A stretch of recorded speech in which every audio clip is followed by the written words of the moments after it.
मंगलवार बाबा cup football tournament रो प्रथम semifinal match कलाड़ी FC Phulbani और नेताजी एफसी अनुगुल मध्य अनुष्ठित हो जाइछे।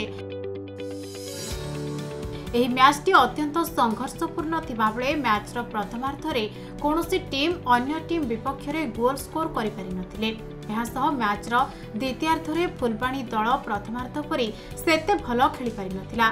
फलरे नेताजी एफसी कलाड़ी फुलबाणी विपक्ष रे गोल करबाको सक्षम होइतिला। गोलटी नेताजी क्लब रो राजा भोक्ता स्कोर करथिले। तेबे फुलबाणी टीम बहुत चेष्टा सत्वे गोल सुझाई पारि नथिला। तेणु प्रथम टीम भाव में नेताजी फुटबॉल क्लब बाबा कप फुटबॉल लीग रो फाइनल रे प्रवेश करथिला।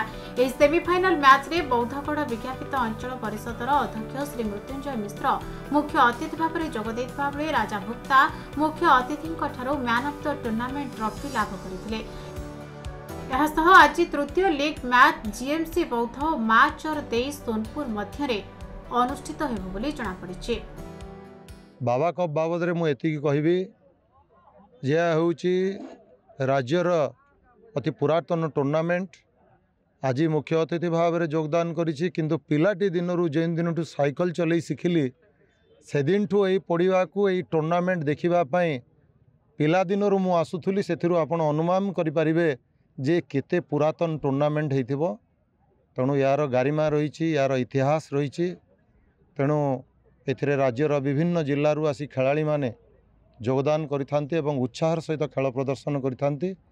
तेणु समस्त प्रकार शुभेच्छा शुभकामना बौद्धवासींकर जिलावासींकर बाबा कप प्रति रही एवं खेलाड़ी मानक प्रति मध्य रही।